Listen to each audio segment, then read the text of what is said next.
Se han dado repetidos casos en la historia en que líderes muy importantes en un contexto perdían ese poder, circunstancias que los rodean cambian. Esa situación se da especialmente en los periodos bélicos y quizá uno de los paradigmas sea el caso de Winston Churchill, que lideró la resistencia contra los nazis en la Segunda Guerra Mundial y una vez conseguida la victoria perdió las primeras elecciones en tiempos de paz. Otros casos nos llevan a ver personalidades que en el desempeño de sus funciones de gobierno adquieren cualidades que antes no se les apreciaban. Por tanto, se puede concluir que las características del liderazgo evolucionan y se interrelacionan con el contexto. A veces la función va creando y va dotando a la persona el poder. El poder sí hace cambiar de alguna forma a las personas, pero eso viene a formar parte del contexto. Es decir, el contexto de poder sí genera y crea unas características y una personalidad distinta. Hemos visto líderes muy conocidos, actuales concretamente, no me voy a referir a nadie, pero sí se puede ver claramente como una persona tiene una seguridad muy distinta a medida que va ejerciendo el poder. Eso sí es cierto, pero también tenemos que ver que el poder forma parte del contexto.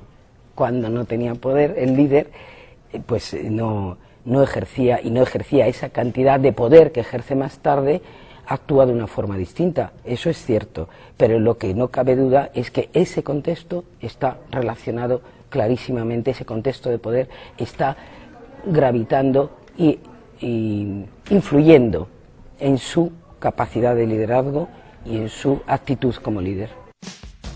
Paradójicamente, el dirigente que construye una sociedad al tiempo que él mismo evoluciona, no siempre se dirige en una dirección positiva. Esto nos haría reparar en el concepto del liderazgo destructivo. Muchas veces cuando se habla del líder político, hay una tendencia a pensar en que el liderazgo es algo extraordinariamente positivo, bueno para la sociedad y por supuesto aceptable, ¿no? Sin embargo, ya desde hace muchos años, muchos de las personas que se han preocupado por estudiar el papel de los líderes en la sociedad, pues han hablado de lo que ellos denominaban el lado oscuro del liderazgo. Hay que recordar que, por ejemplo, grandes líderes como Hitler fueron aclamados, ¿no?, por la sociedad de su época. A Stalin le llamaban el padrecito Stalin en Rusia. Y bueno, si pensamos, por ejemplo, en la antigüedad, pues Pericles llevó a Atenas a la guerra del Peloponeso y al desastre. En la actualidad se habla más bien del liderazgo destructivo o de los momentos destructivos del liderazgo. Y hay un ejemplo que, si me permite, me gustaría comentar, de un líder que ha sido muy tenido como modelo y, digamos, casi objeto de culto, pues en películas, en fin, guiones radiofónicos y de televisión, que era el presidente Kennedy. El presidente Kennedy tuvo varios momentos destructivos y hay uno que está muy bien documentado, que es la famosa invasión de la Bahía de Cochinos, en la que él tuvo un papel protagonista. La invasión fue un desastre desde un punto de vista humano, desde un punto de vista militar y desde un punto de vista político. Humano porque murieron muchísimos de los invasores, militar porque falló el factor sorpresa, les estaban esperando en la playa a los que desembarcaban y por tanto falló la inteligencia militar, y político porque la idea era derrotar a Castro y Castro, pues muchos años después, todavía sigue en el poder. El presidente Kennedy jugó un papel muy destructivo antes de la invasión porque en las reuniones previas con su comité de asesores él impidió que circulasen los informes negativos que existían sobre la invasión y también impidió hablar a los asesores que eran contrarios a la invasión. Por tanto, boicoteó el flujo de información durante las sesiones previas.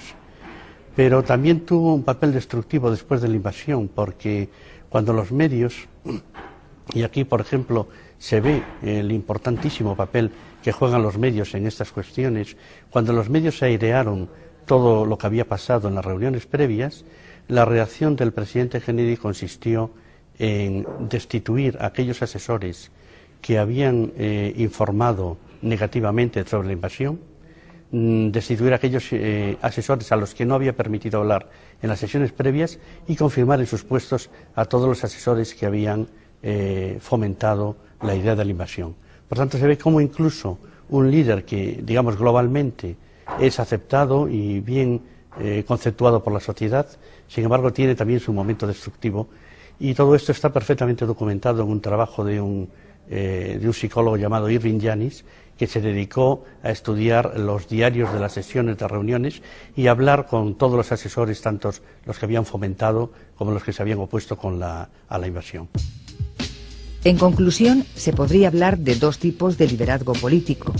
Uno corresponde a los que llaman transaccionales, que son los líderes de opinión, los burócratas, los líderes de partidos y legislativos y los líderes ejecutivos. Y los transformadores, que son categorizados como líderes intelectuales, líderes de reforma o revolución, héroes e ideólogos. En su alrededor se forma un equipo de asesores y ayudantes que tendrán un mayor peso en función de las características del líder, llevándonos a cuestionar si el líder hace un equipo o más bien es al contrario, el equipo hace al líder. Siempre existieron los jefes de campaña y que siempre el liderazgo ha sido un fenómeno de construcción entre la gente y las características del líder circunstancial. No obstante eso, el predominio del marketing político, el predominio de las estrategias televisivas y mediáticas para acercar al político a la gente lo está empezando a transformar en una especie de producto de consumo. Por eso, quizás no en España, pero sí en otros países, hay líderes políticos tan fugaces, porque desaparecen tanto como pierden vigencia las estrategias mediáticas o de marketing político que en determinado momento usó para llegar a la gente. Normalmente debería ser una interacción. El dirigente, el líder, debería de crear un equipo que le ayude y el equipo debería ayudar al dirigente a hacerse, a completarse, a realizarse. Hoy día hay una cosa externa a esto que estoy diciendo, que son los equipos de marketing, los equipos de imagen, de marketing, que le dicen cómo se tiene que vestir, cómo se tiene que peinar, cómo tiene que andar. A mí todo eso me parece una filfa, yo nunca lo he seguido. Yo sé que hay gente que hace cursos para ver cómo hay que la mano en el bolsillo cuando tiene que hablar, no hay que, déjese de cuentos, sea usted auténtico, sea usted sencillo, natural. La naturalidad es lo que gana los corazones. Entonces, esos tienen una influencia poderosa.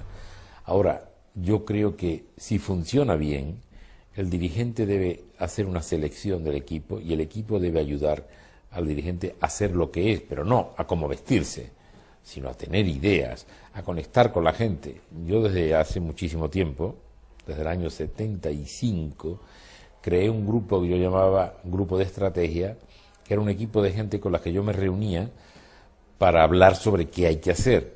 Y ninguno de ellos estaba en la política.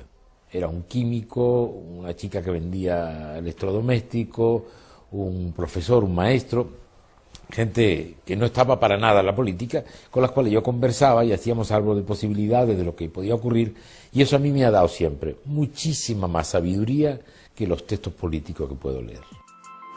El líder es aquel que reúne las capacidades de influencia, de movilización de sus seguidores, de proponer una visión integradora y de conducirles a las consecuciones socialmente útiles.